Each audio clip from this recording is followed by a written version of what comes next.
Hello बच्चों, स्वागत है आपका ऑनलाइन टॉपर सेट में। तो कैसे हैं आप लोग? अच्छे? आपकी तैयारी कैसी चल रही है? उम्मीद है बहुत अच्छे से पढ़े होंगे, उम्मीद है बहुत झकास तरीके से पढ़े होंगे।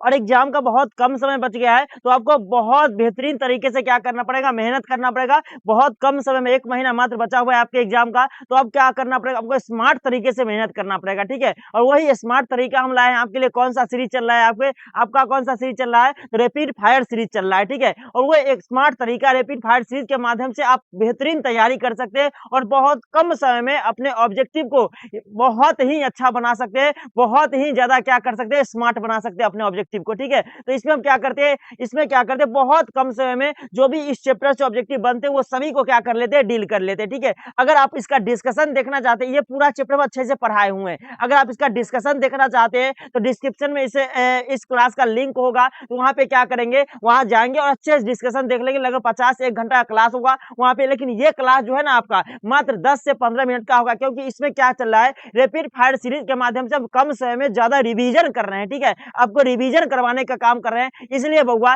ये क्लास छोटा रहता है, ठीक है। बहुत सारे बच्चे बोलते हैं सर आप जल्दी जल्दी पढ़ा देते हैं, तो ये क्लास छोटा है इसलिए, ये मतलब ये रैपिड फायर सीरीज है इसलिए। लेकिन अगर इसका डिस्कशन देखना चाहते हैं तो वहाँ डिस्क्रिप्शन में क्लास का लिंक होगा, वो सही बच्चे जाके क्या करेंगे, देख लेंगे, ठीक है बउआ। तो हम चलिए क्लास को स्टार्ट करते हैं। सही बच्चे क्या कीजिए, क्लास को तब तक शेयर कर दीजिए, ठीक है।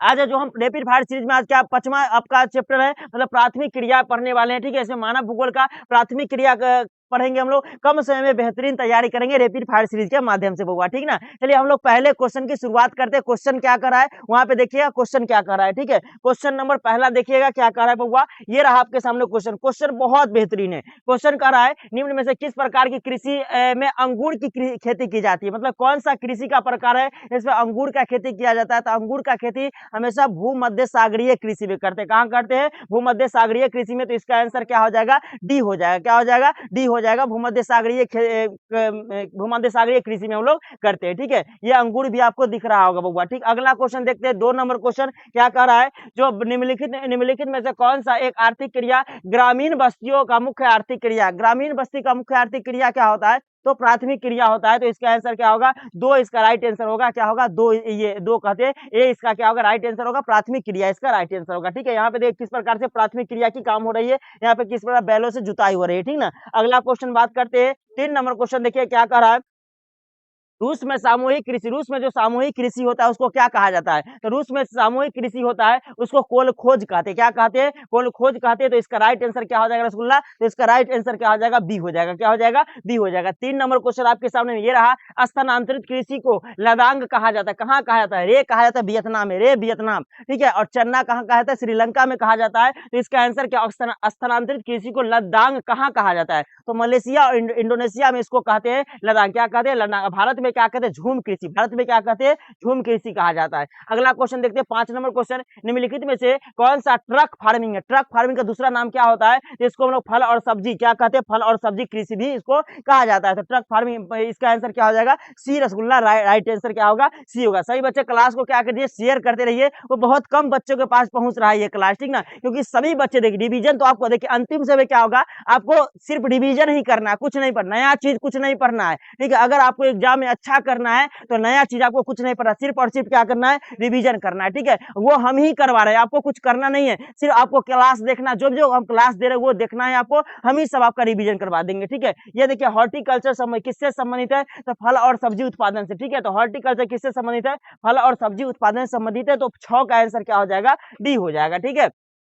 7 नंबर क्वेश्चन देखिए, निम्न में से कौन सी एकल कृषि नहीं है, एकल कृषि इसमें से कौन सा नहीं है, तो हम लोग जो मिश्रित कृषि होती है यहाँ पे उसको एकल कृषि नहीं बोलते हैं। तो इसका आंसर क्या हो जाएगा, इसका आंसर हो जाएगा आपका क्या हो गया, बी ऑप्शन में है, तो बी हो जाएगा, ठीक है। ये 8 नंबर क्वेश्चन देखिए, चावल और धान की खेती संबंधित किससे संबंधित है, चावल और धान की खेती जो होती है ना उसको कहते हैं गहन निर्वाहन कृषि। क्या कहते हैं, गहन निर्वाहन कृषि से संबंधित है। इसका आंसर 8 का आंसर क्या हो जाएगा, डी हो जाएगा, ठीक है। चावल एक खरीफ फसल का भी उदाहरण याद करके रखिएगा, ठीक है। अगला क्वेश्चन देखते हैं, निम्न में से कौन सा बगानी कृषि नहीं है? बगानी कृषि इसमें से कौन सा नहीं है? तो मक्का इसमें से बगानी कृषि नहीं होगा, तो इसका राइट आंसर क्या हो जाएगा? 9 का राइट आंसर आपका टी होने वाला है। ठीक है, अगला क्वेश्चन 10 नंबर क्वेश्चन, ब्राजील में कॉफी के बागानों को क्या कहा जाता है? फेजेंडा। क्या कहते हैं? फेजेंडा कहा जाता है। आपको याद हो कर्नाटक, ये भारत में अगर देखा जाए तो कॉफी सबसे अधिक कहाँ होती है? कर्नाटक में होती है, बाबा बुदन की पहाड़ी, याद करके रखिएगा। ठीक है, तो इसका आंसर क्या होगा? इसका आंसर फेजेंडा क्या होगा? ब्राजील में कॉफी के बागानों को फेजेंडा कहा जाता है। ठीक है, अगला क्वेश्चन देखते हैं क्या करा। 11 नंबर क्वेश्चन, पशुपालन का महत्वपूर्ण स्थान क्या है? तो पशुपालन मिश्रित कृषि में आता है। ठीक है, तो इसका आंसर क्या हो जाएगा? डी इसका राइट आंसर। 11 का आंसर क्या होगा? राइट, डी इसका आंसर होगा। ठीक है, 12 यहाँ पे देखिए 12 नंबर क्वेश्चन क्या करा है? विस्तृत अनाज कृषि में क्या होता है? इसमें प्रति व्यक्ति अनाज उत्पादन क्या होता है? अधिक होता है। प्रति व्यक्ति अनाज उत्पादन बहुत ज्यादा अधिक होता है इसमें विस्तृत वाणिज्य अनाज कृषि में, तो इसका आंसर क्या हो जाएगा? बी आपका राइट आंसर हो जाएगा। ठीक है, अगला क्वेश्चन देखते हैं बउआ क्या कर रहा है। 13 नंबर, निम्नलिखित आर्थिक क्रियाओं में कौन ग्रामीण अधिवासों के द्वारा किया जाता है? तो प्राथमिक, कौन सा प्राथमिक क्रिया किया जाता है? इसका आंसर राइट आंसर क्या होगा? बी आपका राइट आंसर होने वाला है बउआ। ठीक है, ये रहा 14 नंबर क्वेश्चन, निम्नलिखित में से कौन सा रोपण फसल है? रोपण फसल इसमें से कौन सा हो जाएगा? तो गेहूं खाद्यान्न फसल में आएगा, मक्का भी खाद्यान्न फसल में आएगा, लेकिन ये कोको जो है ना, ये क्या है? रोपण फसल का उदाहरण है। तो 14 का आंसर राइट आंसर क्या होगा? बी होने वाला है। ठीक है, ये रहा 15 नंबर क्वेश्चन, देखिए क्या कर रहा है। सहकारी कृषि अधिक सफल कहां रही थी? ये डेनमार्क में। कहां रही थी? और डेनमार्क की राजधानी कहां है? कोपेनहेगन। ठीक है, तो इसका आंसर क्या हो जाएगा? इसका आंसर हो जाएगा बी। नीदरलैंड आपको दिख रहा है, नीदरलैंड। अब नीदरलैंड का द हेग में अंतरराष्ट्रीय न्यायालय का मुख्यालय है। ठीक ना बउआ। अगला क्वेश्चन देखते हैं क्या कर रहा है। अगला क्वेश्चन देखिए, खट्टे रसदार फसल।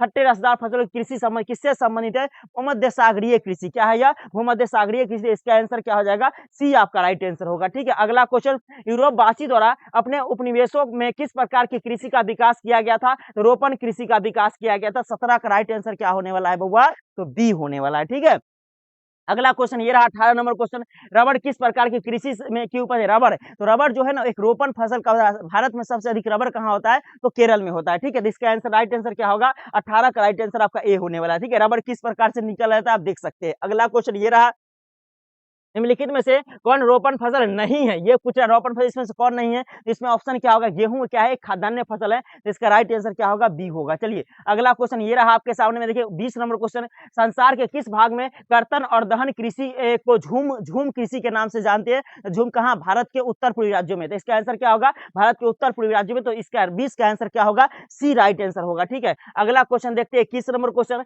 निम्नलिखित में से कौन प्राथमिक क्रियाकलाप? प्राथमिक क्रियाकलाप कौन सा है? तो खेती करना है, क्या है? प्राथमिक क्रियाकलाप है, तो इसका आंसर क्या होगा? ए इसका राइट आंसर होने वाला है। ठीक है बउआ, अगला क्वेश्चन देखते हैं 22 नंबर क्वेश्चन, किस फल को सुखाकर मुनक्का और किशमिश बनाया जाता है? सबको बताया मुनक्का और किशमिश किसको बना के? अंगूर को। अंगूर किसको? अंगूर को सुखाकर, तो इसका राइट आंसर क्या होगा? बी होगा। तो लुल्लू पुल्लू बउआ जो होगा वो इसका आंसर दे देता है। ठीक है, अगला क्वेश्चन देखते हैं ये 23 नंबर क्वेश्चन, रोपण कृषि के अंतर्गत निम्न में से कौन सा फसल आती है रोपण फसल के अंतर्गत? तो चाय की खेती। क्या चाय सबसे अधिक कहाँ होता है? असम में होता है। कहाँ होता है? असम में होता है। ठीक है, अगला क्वेश्चन 24 नंबर क्वेश्चन, विषुवतीय प्रदेशों में किस प्रकार के आर्थिक क्रियाकलाप किए जाते हैं? तो क्या आखेट और संग्रहण किए जाते हैं, तो 124 का आंसर क्या होगा? बी बउआ होने वाला है। ठीक है बउआ, अगला क्वेश्चन देखिए यहाँ पे किस प्रकार से किया जा रहा है आखेट और संग्रहण। अगला क्वेश्चन, निम्न में से कौन सा फसल अफ्रीका में, ये कौन सा स्थल अफ्रीका में स्थित है? तो वेल्ड जो होता है ना अफ्रीका में स्थित है। कहाँ? वेल्ड। वेल्ड कहाँ? अफ्रीका में। और डाउन्स पूछेगा तो कहाँ? ऑस्ट्रेलिया में। ठीक है, डाउन्स पूछेगा तो ऑस्ट्रेलिया में। ठीक है, यहाँ पे सभी चीज के बारे में हम लिख दिए। ठीक है, प्रेरी कहाँ? उत्तरी अमेरिका में। पंपास कहाँ? अर्जेंटीना में। वेल्ड कहाँ? दक्षिण अफ्रीका। अगला क्वेश्चन देखते हैं, जो ऑस्ट्रेलिया किस पशु के लिए पालन के लिए प्रसिद्ध है? तो भेड़। किसके लिए? भेड़ के लिए प्रसिद्ध है। ठीक है बउआ, अगला क्वेश्चन ये रहा आपके सामने 27 नंबर क्वेश्चन, निम्न में से कौन सा एकल कृषि का उत्पाद है? एकल कृषि का उत्पाद कौन सा है? तो यहाँ पे सभी के सभी हो जाएगा, तो इसका राइट आंसर क्या होगा? डी होने वाला है। ये रहा अगला क्वेश्चन 28 नंबर क्वेश्चन, भारत के किस भाग में झूम कृषि? तो उत्तर पूर्वी भारत। कौन सा? उत्तर पूर्वी भारत। इसका आंसर राइट क्या होगा? उत्तर। यही उत्तर पूर्वी भारत क्या है, यहाँ पे नक्शा पूरा दे दिए हैं। अगला क्वेश्चन 29 नंबर क्वेश्चन, प्राथमिक क्रियाकलाप करने वाले श्रमिक को किस वर्ग में रखा गया? किस कॉलर में रखा गया है? तो रेड कॉलर। किसमें? लाल कॉलर श्रमिक इसको कहा जाता है, तो इसका आंसर क्या हो जाएगा? ए इसका राइट आंसर। ये रहा लास्ट क्वेश्चन, निम्न देशों में से किस देश में सहकारी कृषि सफल परीक्षण किया गया था? डेनमार्क। कहाँ किया गया? डेनमार्क में। तो इसका राइट आंसर क्या होगा? बी होने वाला है। ठीक है, एक और क्वेश्चन, फूलों की कृषि क्या कहलाती है? तो इसका पुष्पोत्पादन क्या कहलाती है? पुष्पोत्पादन कहलाती है, तो इसका राइट आंसर क्या होगा? डी होगा। ठीक है, ये 32 नंबर क्वेश्चन, निम्न से कौन सी कृषि के प्रकार का विकास यूरोपीय उपनिवेशों के द्वारा किया गया था? तो रोपण कृषि। किसका? रोपण कृषि। तो इसका राइट आंसर क्या होगा? डी इसका आंसर होने वाला है। ठीक है, ये 33 नंबर क्वेश्चन कि निम्न प्रदेशों में से किसमें विस्तृत अनाज कृषि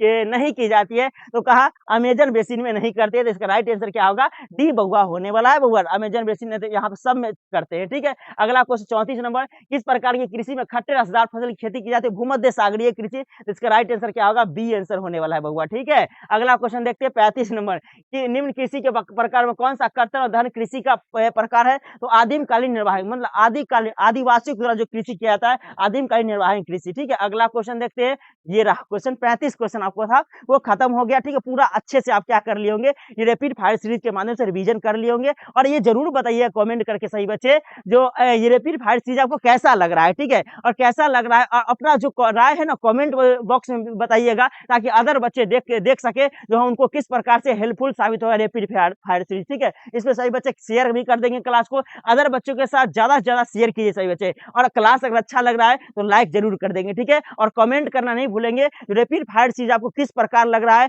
कैसा लग रहा है, आपकी तैयारी किस प्रकार से हो रही है, रैपिड फायर सीरीज आपको किस प्रकार हेल्पफुल साबित हो रहा है, कमेंट जरूर कर दीजिएगा बउआ, ठीक है। तो फिर मिलते हैं हम अगले रैपिड फायर सीरीज में, सही बच्चों को दिल से धन्यवाद।